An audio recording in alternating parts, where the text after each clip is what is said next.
I recently had Spencer Clavin on my show, Timeless. We do a Thinker of the Month series, or sort of like a Observation of the Month series, which everyone should check out. And recently, we were talking about how different religions depict or don't depict God. So, for instance, in Christianity, among Catholics, it's customary to have a crucifix. But among many Protestant denominations, it's viewed as iconography to have a crucifix, so there's just a cross. In Judaism, and luckily I have you across from me to correct me if I get this wrong, you're not supposed to depict God because God is invisible, and you're not supposed to say Yahweh, but you can depict, biblical figures. Well, on the Yahweh thing, that's correct, by the way. So Jews have actually two steps. It's really amazing. Not only will they not say God's name as is written in the Torah or in the whole Hebrew Bible, it's 4 letters, and they will never pronounce those 4 letters. So what they say is Adonai, which means my Lord, which is why when it has God's proper name, from King James on, it's the Lord. The Lord is not the same word as God. Lord is God's personal name, the 4 letters. So you're not supposed to say Lord. You can say Lord. You can't say what. I'm not even saying the 4 letters now. I thought you just did, and that's not a gotcha, but no, you mean, Yahweh? Yeah, but that's not how it's pronounced. Oh, I see. That's close. Oh, I see. Okay. Well, you know what Michael Gottlieb taught me?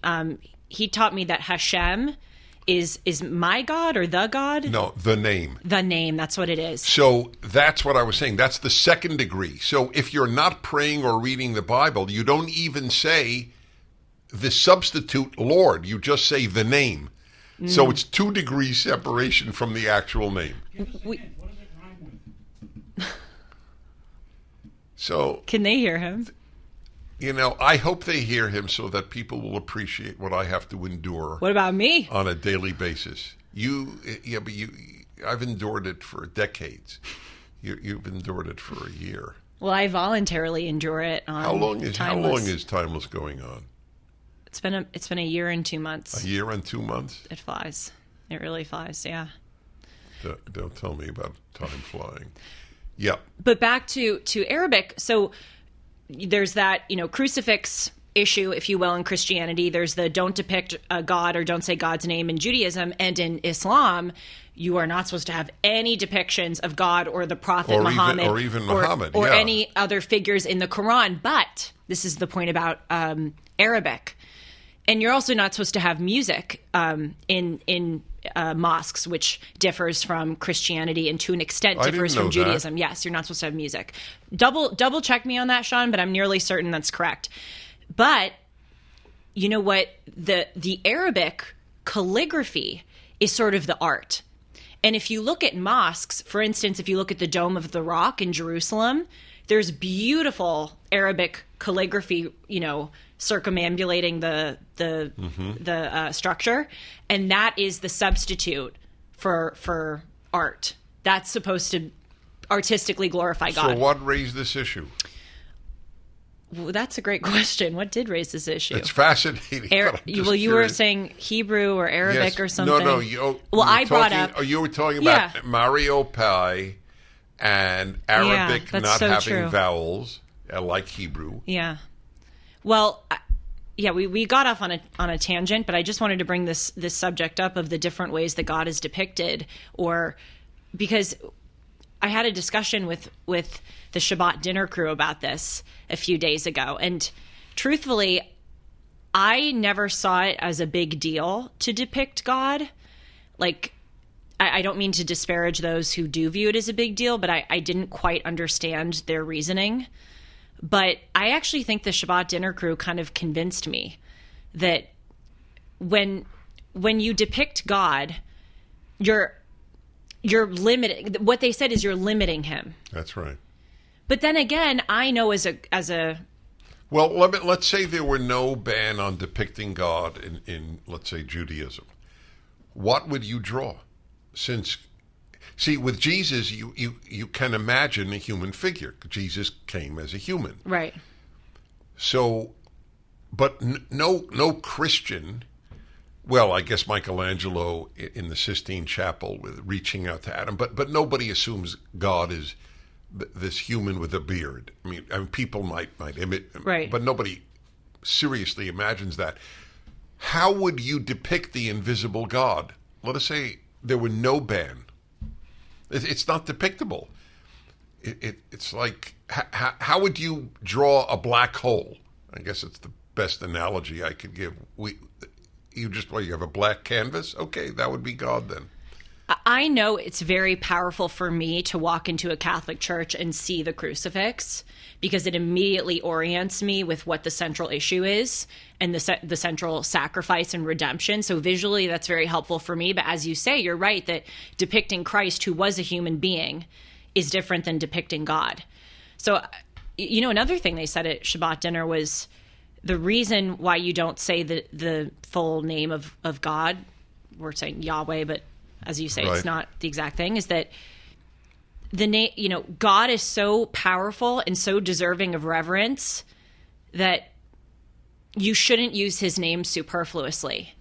And that inspired me to kind of look at myself. And I do throw around the term God a lot. I'm sure I've said it. We're 5 minutes into this podcast. I'm sure I've said it. Oh my God, or dear God, or God damn.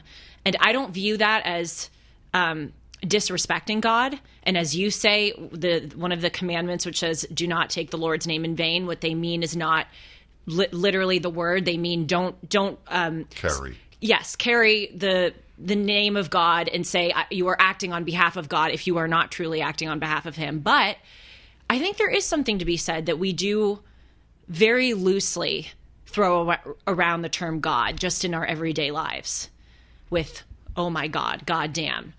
And maybe it is a little disrespectful.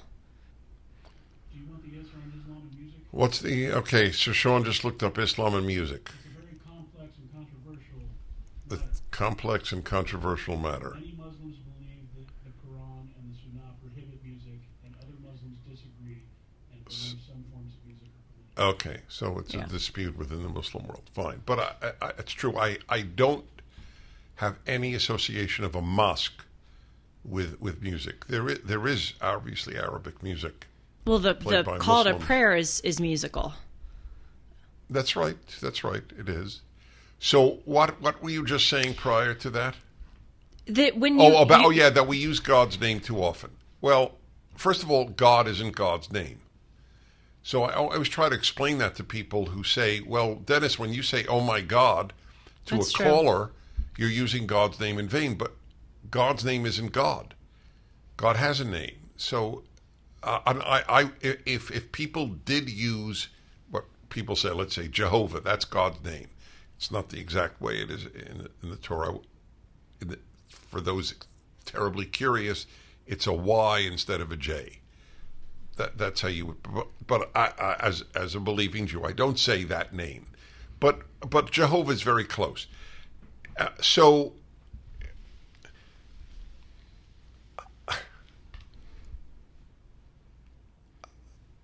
what can I say?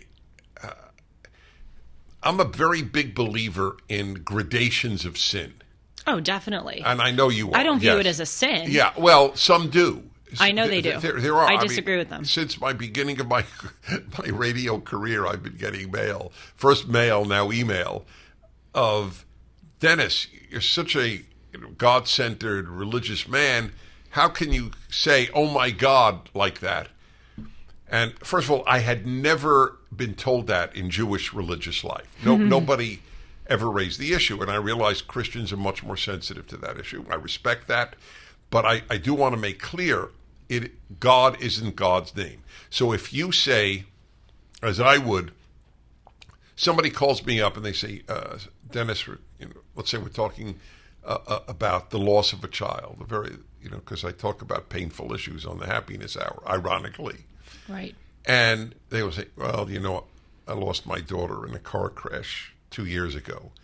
And I'll go, oh my God, my heart goes out to you. So...